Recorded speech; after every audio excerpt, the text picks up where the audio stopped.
সকাল সকাল চলে এলাম, দেখো পান্তা ভাত নিয়ে। সকাল সকাল তোমাদের সামনে নিয়ে এলাম পান্তা ভাত, ডিম ভাজা আর দু টুকরো পেঁয়াজ, এক আধটা কাঁচা লঙ্কা। তো শুভ সকাল বন্ধুরা, সবাই কেমন আছো বলো? আশা করছি তোমরা ভালো আছো ও সুস্থ আছো। আমি মোটামুটি ভালো আছি, খুব ভালো আছি বলবো না, কারণ আমাদের তিনজনের মধ্যে দিয়ে অনেক কিছু সমস্যা চলছে, বর আমার ছেলের তিনজনের মধ্যে দিয়ে। তো যাই হোক, সকালবেলা দেখতে পাচ্ছ আমার ছেলে খেতে চাইছিল না, বাড়ির কিছুদিন হচ্ছে মানে টোটালি ভাত খেতে চাইছে না। তো সকালবেলা অনেকটা বকাবকি করতে, তবে খুব সকাল না, তখন বাজে প্রায় 10টা। তো ওই যে পান্তা আর একটু ডিম ভেজে দিয়েছি, নিয়ে বসেছে। আর এই দেখো, শীত মানেই সবজি, সবজির বাজার, তাই না? প্রত্যেকটা মানুষের ঘরে শীতকাল মানেই সবজির বাজার। দেখতে পাচ্ছ কতটুকু, হ্যাঁ বলতেই পারো যে এইটুকু সবজি নিয়ে কেন দেখাচ্ছ, যেহেতু আমরা প্রতিদিন বাজার করি তাই যেটুকু প্রতিদিন লাগে সেটুকু কিনে নিয়ে আসি। আমরা তো সপ্তাহের বাজার করি না যে অনেকটা কিনে নিয়ে এসে এক সপ্তাহ ধরে খাবো। প্রতিদিন একটু একটু করে বাজার করা হয়। দেখতেই পাচ্ছ একটা ছোট্ট মতো ফুলকপি, একদম তাজা ফুলকপি, ফিট সাদা ধপধপ করছে, সাথে আছে একটা বাঁধাকপি, ক্যাপসিকাম, গাজর, তারপরে শসা, আর আছে পেঁয়াজকলি, টমেটো, কাঁচা লঙ্কা। চলে এসছে সকালবেলা বাজার। আর এখানে ছিল 2 রকমের মাছ, এই যে দেখো তেলাপিয়া মাছ, মাছগুলো জ্যান্ত ছিল। আর এখানে আছে নোনা মাছ, আমুদি মাছ। আমার শাশুড়ি মা পুকুরের কোনো মাছ খায় না, তাই শাশুড়ি মায়ের জন্য অল্প একটু এই যে নোনা মাছ নিয়ে এসেছি। চিংড়ি মাছ পাইনি আজকের বাজারে, আর এখন বাজারে যা মাছ চিংড়ির দাম বলে মানে বলার মতো না, প্রচুর মাছ চিংড়ির দাম। তো দেখো, বকাবকি করার পরে পান্তাটুকু খেয়েছে। এখন অর্ধেক ডিম ভাজা, একটা অর্ধেক পেঁয়াজ আর কাঁচা লঙ্কাটা রয়ে গেছে। লঙ্কা তো আর ও খাবে না, তাও আমি এমনি দিয়েছিলাম। আর এদিকে আমার গরম গরম ভাত হয়ে গেছে। সকালে যে ভাত খায়, ভাত আর আলু ভাজা।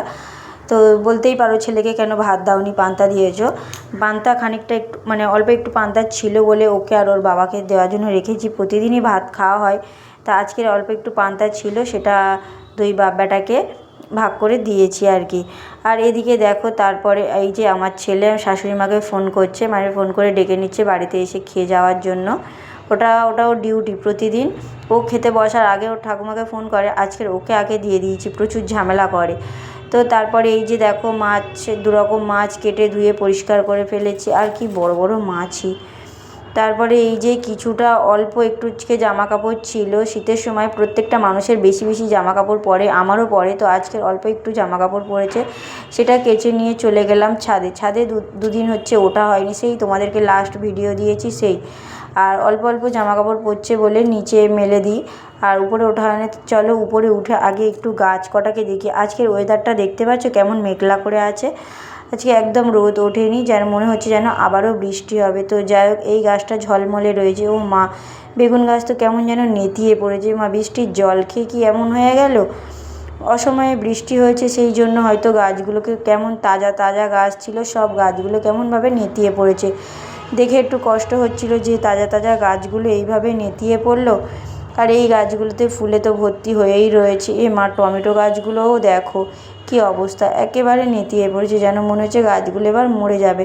জানি না গাছগুলোর কী অবস্থা হবে, তবে একটু কষ্ট হচ্ছে, কারণ অনেকটা ভালোবেসে ফেলেছিলাম গাছগুলোকে। যেহেতু গাছগুলো হয়েছিল, ফলের মুখ দেখেছি, ফুল ফলে ভরে গেছে, তো তাই খুব আনন্দ হয়েছিল। কিন্তু বৃষ্টির জল খাওয়ার পরে গাছগুলো, প্রত্যেকটা গাছ কেমন নেতিয়ে গেছে। আর এদিকে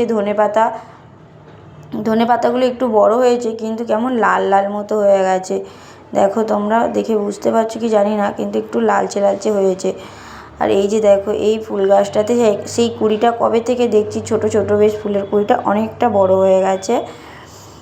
তো জানি না, হয়তো কালকের ফুলটা ফুটবে। আর এই যে এদিকের গাছগুলো, এই যে পালং শাকের দানাগুলোর গাছ একটু একটু বড় হয়েছে, একদম ছোট একবার দেখিয়েছিলাম, তো একটু একটু বড় হয়েছে। এদিকে দেখো আমার শশা গাছটার কি অবস্থা, একদম তরতাজা গাছ, যাতে ফুল এসছে, ফুল ফল দুটোই এসছে, তাও কেমন হয়ে গেছে। দেখে খুব খারাপ লাগছে গাছগুলোকে, কিন্তু কি করব, এগুলো তো আর আমার হাতে নেই যে আমি এগুলোকে ঠিক করতে পারবো। অসময়ে বৃষ্টি হয়ে তো কি অবস্থা হয়ে গেছে। প্রতিটা মানে যে কটা গাছ হয়েছে, প্রত্যেকটা গাঁটে গাঁটে ফুল এসছে, ফল এসছে, তা গাছটা এই অবস্থা হয়ে গেছে। আর এদিকে এই যে আমার খুব প্রিয় টগর ফুলের গাছটির পাতাগুলো দেখো কীভাবে লাল হয়ে গেছে। 2 দিন আগে ভিডিও দিয়েছিলাম, গাছগুলো সতেজ ছিল, আর আজকে কেমন যেন একটা লাগছে। এই জবা গাছটাতে আজকে একটা ফুল দিয়েছে। আর এই যে দেখো, আমাদের যে ভাড়ার দরকার ছিল, বাঁশের তো অনেক দাম, আর বাঁশ দিয়ে করার অনেকটা সময় লাগবে, তাই আমার বরের হাতে সময় নেই। এই যে দেখো এইভাবে দড়ি টাঙিয়ে দিয়েছে, আর উপর দিয়ে বলছে জাল দিয়ে দেবে, মানে বড় ফাঁসের জাল দেবে, দিলে হয়ে যাবে। কিছু সবজি গাছ লাগাবো, দানাগুলো আগের দিন দেখিয়েছি, সেগুলো লাগানো হয়নি। এই যে এখন আমি ছাদে থেকে নিচে চলে যাচ্ছি। এবারে আছে রান্না বান্নার পালা। সকালে তো খাওয়া দাওয়া জোগাড় হয়েছে, এবার দুপুরের তো আয়োজনটা করতে হবে না। এই যে আমুদি মাছ, এই মাছটাতে কিন্তু আমি লবণ না দিয়ে মাছটা ভাজা করছি, কারণ এই মাছটা এতটাই নোনা যে লবণ ছাড়া ভেজেও দেখছি প্রচণ্ড লবণ। কারণ ভাজার আগে আমি শুধু হলুদ মাখিয়ে ভেজেছি, এর আগে লবণ দিয়ে ভেজেছি, কিন্তু খেতে পারতাম না, এতটা লবণ লাগতো। তাই আজকে ঠিক করেছিলাম যে লবণ ছাড়াই ভাজবো। তো এই যে দেখো মাছ ভাজা হচ্ছে, আর মাছটা ঝাল করার জন্য আমুদি মাছ পেঁয়াজকালি দিয়ে ঝাল খেতে বেশ আমার খুব ভালো লাগে। তোমাদের কেমন লাগে অবশ্যই জানিও, আর তোমরা কে কীভাবে খাও অবশ্যই জানাতে পারো। তো এই যে একটুখানি রসুন, টমেটো, পেঁয়াজ, কাঁচা লঙ্কা, ধনেপাতা সমস্ত কিছু জোগাড় করে নিয়েছি এখানে। আর এদিকে মাছ ভাজা প্রায় একবার হয়ে গেছে। যে দেখো একবার মাছ ভেজেছি। আমি একসাথে অনেকটা মাছ ভাজতে পারি না, যদি ঘেঁটে যায় সেই ভয়ে, তাই অল্প অল্প করে মাছ ভাজছি।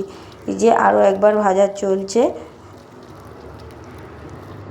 এখানে আমার মাছ ভাজা কমপ্লিট হয়ে গেছে। এই যে দেখো এবারে মাছের ঝালটাও হয়ে গেছে। দেখো কত সুন্দর দেখতে লাগছে, লাল, সবুজ, হলুদ সব রকম মিক্সড, বেশ যেন মনে হচ্ছে একটা মিক্সড সবজি। দেখতে দারুণ হয়েছে, কিন্তু খেতেও খুব সুন্দর। তো বন্ধুরা, তোমরা কে কোথা থেকে ভিডিওটা দেখছো অবশ্যই কমেন্ট করে বলো, আর ভিডিওটা ভালো লাগলে লাইক, কমেন্ট, শেয়ার করো। আর হ্যাঁ, সাবস্ক্রাইব করতে ভুলো না। এইভাবে পাশে থেকো, অনেক নতুন নতুন বন্ধু পেয়েছি। এই যে দেখো এখানে ছিল তেলাপিয়া মাছ। তেলাপিয়া মাছটা আলাদা করে হয়েছে, কারণ আমার শাশুড়ি মা নোনা মাছ খায় না, তাই। তো বন্ধুরা, ভিডিওটা আমি এখানেই শেষ করছি। সবাই সুস্থ থেকো, ভালো থেকো ও আমার পাশে থেকো। টাটা বন্ধুরা।